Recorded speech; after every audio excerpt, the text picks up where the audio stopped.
Hello, this is another awesome presentation by Wayne Durker, Jimmy Fails, and your narrator, David Cochran.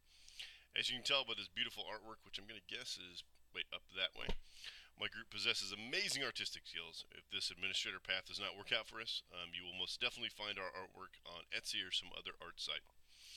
Alright, if you look at the top of our sketch, which should be that way, you will see that we believe leadership and goals are linked by vision.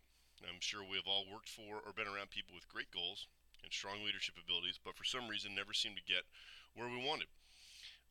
I may have mentioned this in my intro video, but I normally spend these summers as a deck boss on an Alaskan commercial fishing boat. My captain is the embodiment of manliness. He played football for Michigan. Huge dude, even bigger than me. He's pretty scary. But every summer he sets out very specific goals in regards to the number of fish we're going to catch and the profits he wants us to make. He leads by example and always has us organized.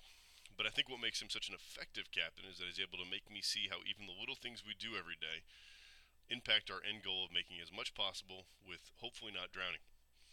For example, one of my least favorite jobs that I'm out there is fixing nets. What you have to do is you actually have to sew all the nets together and do all the stuff that I'm not naturally good at. And you're out in the hot sun. Believe it or not, it does get hot in the summer up there, and bugs just eat you. It's the time-consuming, very tedious. Nobody likes doing it. But what he showed me, he actually got out one of the bills for repairing it.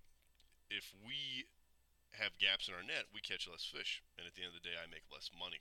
And so he showed that to me, kind of showed like the percentages that it impacts. And so even though I don't like doing it, I work as hard as I can because I can see a link between that tedious task and my end goal of making as much money as possible.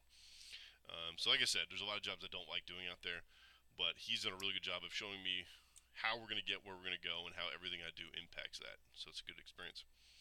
And I brought up that story because I think we can all think of times where we were in a staff meeting and our principal outlined some new initiative or proposal that we could not see how it would lead to either student achievement or growth as an educator.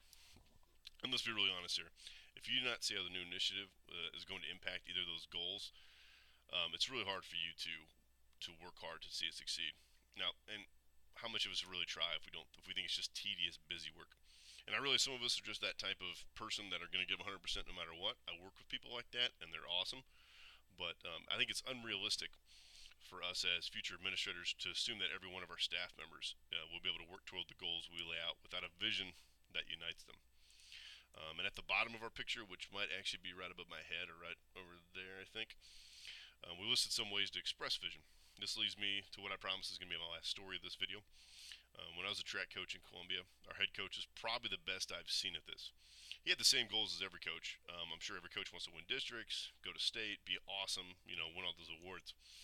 Um, but it kind of begs the question, why do so many schools have such a hard time accomplishing that? I mean, obviously your players matter, your athletes, but where I think he was able to get us to achieve more than we probably should have with the athletes we had is that he used words and imagery that connected with the kids and allowed them to see his vision, not just hear it, but actually see it and allow them to commit to it.